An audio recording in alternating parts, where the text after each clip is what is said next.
इथं इकडं राहणारी घरं इकडे आहे या साईडला आहे. होय होय होय. 2-3 दिवसापूर्वी जी घटना इथं घडली त्या घटनेच्या संदर्भामध्ये का घडली, कशी घडली, त्याच्या संदर्भात कोण कोण आलं होतं, त्यांच्याशी सातत्याने प्रशासन म्हणजे विशेषतः जिल्हाधिकारी, नंतर जिल्हा पोलीस प्रमुख आणि शासनाचे इतर अधिकारी हे सगळेजण चर्चा करत होते. त्यांना समजून सांगण्याचं काम करत होते की बाबा ह्याच्यातल्या काही विशाळगडावरच्या जी काही अतिक्रमण झाली ते कोर्ट मॅटर झालेली आहे. मुंबई हायकोर्टामध्ये त्याच्याबद्दल काही केसेस चालू आहेत आणि त्याच्यामध्ये कोर्टाचाही अवमान होणार नाही अशा पद्धतींचा मार्ग त्या ठिकाणी काढला जाईल.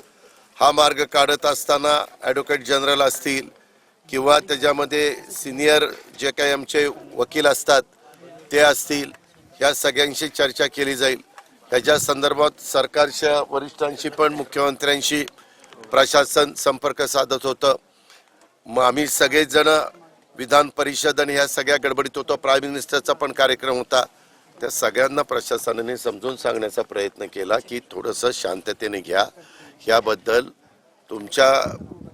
तुमची जी काही मागणी आहे त्याबद्दल सरकार कायद्याने नियमाने सकारात्मक आहे. कायदा नियम पुढे हातामध्ये घेण्याचा प्रयत्न केला तर ते चालणार नाही, परंतु कायद्याच्या नियमाच्या चौकटीमध्ये बसून आपण मार्ग काढू. आम्ही ज्यावेळेस मुख्यमंत्री आणि दोन्ही उपमुख्यमंत्री काही मंत्रिमंडळातले सहकारी रायगडवर आपल्या राज्याभिषेकाच्या कार्यक्रमाला गेलेलो होतो, तेव्हा पण विशाळगडाच्या अतिक्रमणाच्या बद्दलचे बोर्ड आम्हाला दाखवलेले होते आणि त्याही वेळेस तिथं चर्चा आम्हा लोकांची झालेली होती. त्याच्यात सुरुवातीच्या काळामध्ये असा समज होता की तिथं सगळ्याच बाबतीमध्ये कोर्ट मॅटर असल्यामुळे तिथं काही करता येत नाही प्रशासनाला, असं साधारण पहिल्यांदा सांगण्यात आलेलं होतं. आणि एकदा प्रशासनाने सांगितल्यानंतर ते योग्य आहे असं समजून सरकार त्या बाबतीमध्ये वागत होतं. परंतु नंतर जरा खोलात गेल्यानंतर न्यायालयाच्या बद्दलचं बाजू जे सांभाळत असतात त्यांच्याशी चर्चा केल्यानंतर 13 लोक ना 13 पिटिशनर ही ह्याच्यामध्ये होती, बाकीची नव्हती. मग आता पावसाळ्याच्या काळामध्ये घरात राहतात तिथं त्यांना डिस्टर्ब करायचं नाही, पण जे कमर्शियल तिथं व्यवसाय करतात त्यांचं काढायचं आणि तशा पद्धतीनं काढण्याचं काम हे प्रशासनाने सुरू केलेलं होतं. असं करत असताना खरं तर तिथं सगळ्यांनी समंजस भूमिका घ्यायला पाहिजे होती. परंतु जाता जाता ही जी वाडी आहे इथं आता आपण पत्रकार मित्रांनी पण पाहिलं, मी स्वतः बघितलं, इथं राजेश पाटील आहेत, बाकीचे सगळे प्रशासनातले वरिष्ठ अधिकारी आहेत, सगळ्यांनीच बघितलं.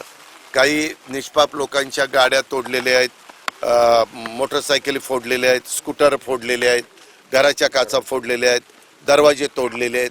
अशा पद्धतीचं नुकसान इथं करण्याचा प्रयत्न काही लोकांनी केलेला. वास्तविक ह्यांचा तसा अर्थार्थी विशाळगडाच्या वर असणाऱ्या अतिक्रमणाचा आणि इथं राहत असणाऱ्या लोकांचा काही दुकानांमध्ये देखील संबंध नव्हता. आता तातडीची मदत म्हणून शासनाने त्यांना 25-25 हजार रुपये असे 50 हजार रुपये प्रत्येकी मदत केलेली आहे. पंचनामे केलेले आहेत. पंचनामे करत असताना मला जिल्हाधिकाऱ्यांनी जी लिस्ट दाखवली त्याच्यामध्ये जिल्हाधिकाऱ्यांच्या हाताखालच्या सगळ्या अधिकाऱ्यांनी सगळ्या गोष्टी जवळनं पाहिलेल्या आहेत. त्या पाहून 2,85,00,000 रुपयाचं नुकसान झालेलं आहे. घराचं, गाड्यांचं, स्कूटरचं, टू व्हीलरचं वगैरे वगैरे अशा पद्धतीनं त्यांनी काढलेलं आहे. तो प्रस्ताव जिल्हाधिकाऱ्यांच्या मार्फत विभागीय आयुक्तालयामध्ये पुण्याला गेलेला आहे आणि तो तिथून मुंबईला जाईल. वास्तविक ह्या लोकांचा तसा काहीच संबंध नव्हता आणि आपण शेवटी शिवशाहू फुले आंबेडकरांच्या महाराष्ट्रामध्ये राहतो. ह्या महाराष्ट्राने नेहमीच सर्व जाती धर्माला बरोबर घेऊन जाण्याचं काम छत्रपती शिवाजी महाराजांच्याही काळामध्ये झालं आणि त्याच्यानंतरच्या काळामध्ये देखील तशाच पद्धतीचा प्रयत्न हा झालेला आहे. हे जे घडलंय ते थोडंसं वेगळ्या प्रकारचं घडलं. कुणीही काम करत असताना निष्पाप लोकांच्यावर असा त्रास त्यांना होणार नाही ही खबरदारी सगळ्यांनी घ्यायची असते. त्याच्याबद्दल संपूर्ण इतंभूत व्हिडिओ वगैरे पोलिसांनी काढलेले आहेत. कोण त्याच्यामध्ये काय करतंय, कोण कायदा हातामध्ये घेण्याचा प्रयत्न करतंय, अशा सगळ्या गोष्टी आहेत. ह्याची संपूर्ण सगळ्याची शहानिशा केली जाईल आणि त्याच्या संदर्भातली योग्य ती कारवाई केली जाईल. परंतु अतिक्रमणाच्या बद्दल देखील जे 13 प्रकरणं आहेत, म्हणजे न्यायालयाने त्याला स्थगिती दिली ना, स्थगिती दिलेली ती सोडून बाकीचे कमर्शियल हे काढले जाईल आणि निवासीच्या संदर्भात पावसाळा संपल्यानंतर त्याबद्दलचा विचार केला जाईल. पद्धतीचं शाहू महाराजांनी देखील वक्तव्य केलेलं आहे. सतेज पाटील आहेत, संभाजीराजे, या सगळ्यांनी सरकारला जबाबदार कसं काय सरकारला जबाबदार धरलं? सरकारने ही बैठक जी ती आदल्या दिवशी घेणं गरजेचंच होतं. अहो, असं नाही हो. ह्याच्यात तुम्हाला तुमचं योग्य वाटतं. कधी कधी आता आपलं आषाढी एकादश होती, मुख्यमंत्री तिथं पूजेला जाणार ना, ही परंपरा आहे ना. महाराष्ट्रातल्या 13 कोटी जनतेच्या वतीनं मुख्यमंत्री आणि त्यांच्या सुविद्य पत्नी तिथं पूजा करत असतात. नंतर ज्यांचा एखाद्याला मान वारकरी संप्रदायातल्या कुणाला असतो ते तिथं पूजा करत असतात. आणि कलेक्टर आणि एसपीनी त्यांना सांगितलेलं होतं की चर्चा करायला सरकार तयार आहे, फक्त 1-2 दिवस थांबायला पाहिजे होतं ना. आता विशाळगडाच्या निमित्तानं राज्यातल्या इतर गडकोट किल्ल्यांवर जे अतिक्रमण आहे ते देखील निघावं अशा पद्धतीची मागणी आहे. त्या संदर्भामध्ये तुम्हाला माहिती आहे, मधल्या काळामध्ये प्रतापगडचं पण अतिक्रमण काढण्यात आलं. अशा प्रकारची कुठं तुम्ही सगळेजण म्हणता अतिक्रमण आहे, काही ठिकाणी जरूर अतिक्रमण असतील, परंतु तुम्ही इतिहासामध्ये गेला आणि इतिहास वाचला तरी छत्रपती शिवाजी महाराजांनी देखील 18 पगड जाती 12 बलुतेदारांना घेऊन हिंदवी स्वराज्याची स्थापना केली. सगळ्या जाती धर्माचे लोक त्यांच्याबरोबर होते, हे इतिहासामध्ये नोंद आहे. होता जीवा म्हणून वाचला शिवा, अशाही पद्धतीनं आपण सगळेजण वाचतो.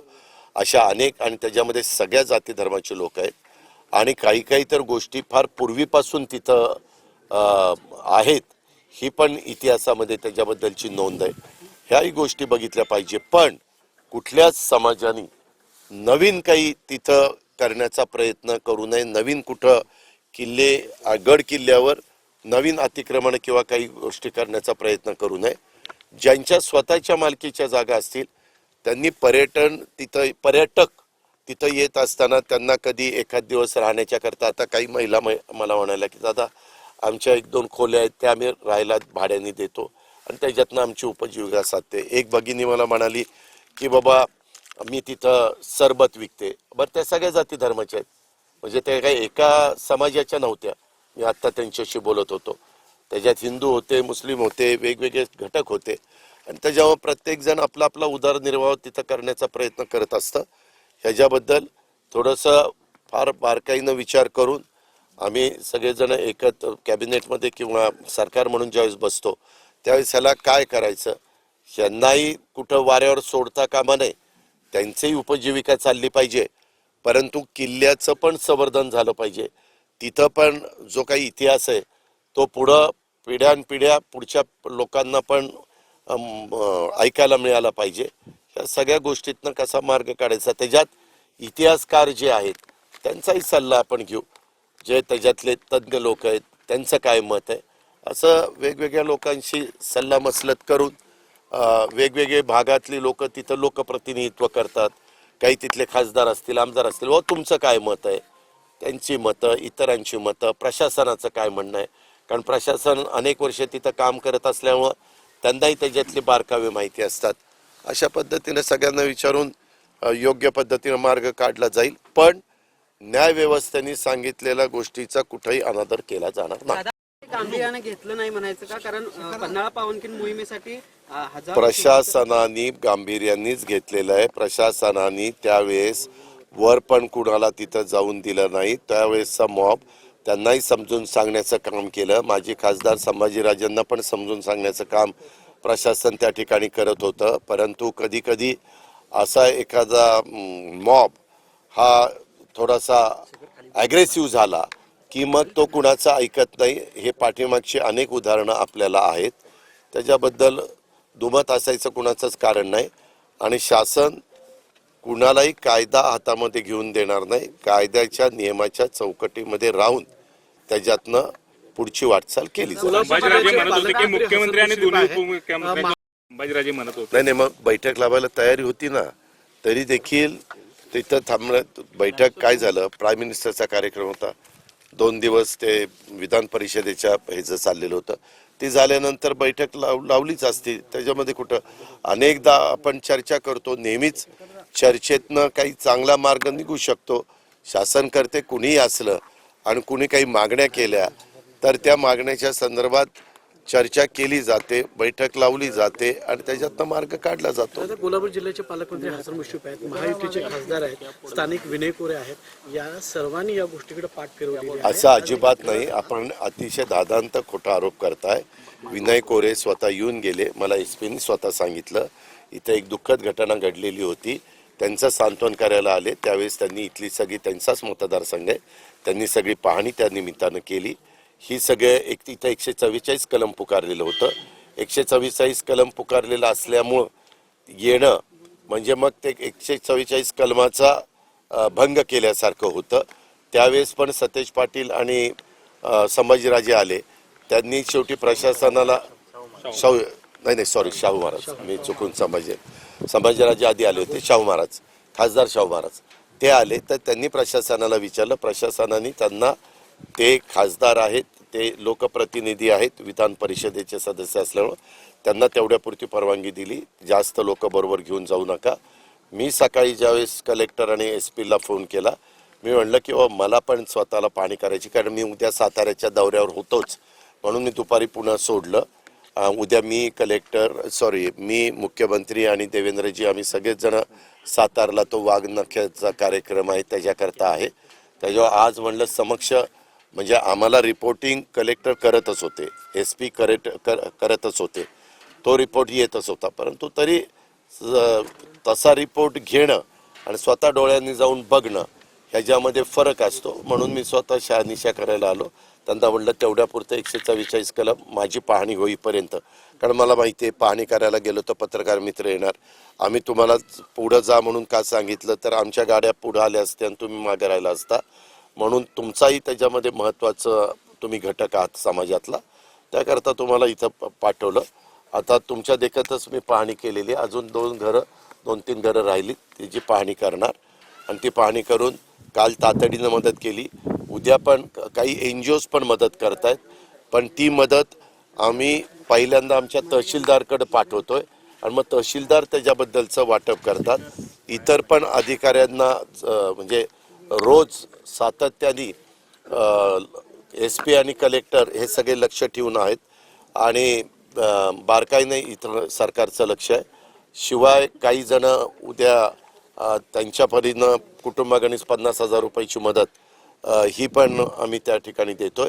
आणि राज्य सरकार ते 2,85,00,000 रुपयाचं नुकसान झालंय, हे नुकसान निष्पाप लोकांचं झालंय. वास्तविक ह्या लोकांचा खालच्यांचा काही दुरान्वय पण संबंध नव्हता, तरी देखील त्यांची कशी घराचं नुकसान केलं, गाड्यांचं किंवा मोटरबाईकचं तोडफोड केली ही आपण बघितलेली आहे. आणि असं कधी आपण कुणाला वाऱ्यावर सोडत नाही. माझं आजची पाहणी केल्यानंतर महाराष्ट्रातल्या तमाम जनतेला आव्हान आहे की कृपा करून वेगळ्या प्रकारचे सोशल मीडियामध्ये काही व्हिडिओ हे दाखवण्याचा प्रयत्न करू नका. त्याच्यातनं वातावरण खराब होईल अशा प्रकारचा प्रयत्न करू नका. सरकारने ही बाब फार गांभीर्याने घेतलेली आहे आणि अतिशय बारकाईने ह्याच्यामध्ये लक्ष दिलेलं आहे. जे चुकीचं असेल, चुकीच्या गोष्टीचं समर्थन सरकार अजिबात करणार नाही. त्यांनाही समजून सांगितलं जाईल. आत्ता पण महिलांचा मॉब जो वरचा आलेला होता, त्या म्हणल्या की अजून एकदा आम्हाला लगेच कलेक्टर म्हणाले की मी परत एकदा तुमच्याकडे येतो. एक गोष्ट खरी आहे की अशा प्रकारचे गड किल्ले छत्रपती शिवाजी महाराजांच्या काळातल्या त्या गड किल्ल्यांचं संवर्धन झालं पाहिजे. त्याला दरवर्षी आम्ही बऱ्यापैकी निधी पण देतोय, जेवढा गरजेचं आहे अशा पद्धतीनं. आणि त्याचं नवीन पिढीलाही वाटतं की तिथं कुठली चुकीची गोष्टी होऊ नये, अतिक्रमण होऊ नये, त्याच्यामध्ये जे व्हावं ते नियमाने व्हावं अशा प्रकारची मागणी शिवप्रेमींची पण आहे आणि जे इतिहासाचा अभ्यास करतात अशा प्रकारच्या व्यक्तींची पण आहे. आणि त्या सगळ्यांच्या बद्दल एक आदराची भावना ठेवूनच आम्ही पुढे जाणार आहोत, ही गोष्ट मला सांगायची. पण ह्याच्यातनं समाजामध्ये फूट पडेल, कारण नसताना जातीय सलोखा हा बिघडेल आणि त्याच्यातनं एक राज्यामध्ये दूषित वातावरण होईल, कलुषित वातावरण होईल. अशा प्रकारचा प्रयत्न कुठल्याही राजकीय पक्षांनी करू नये, कुठल्याही संघटनांनी करू नये, कुठल्याही नेते मंडळींनी करू नये, कुणीच करू नये असंही आवाहन मी करतो.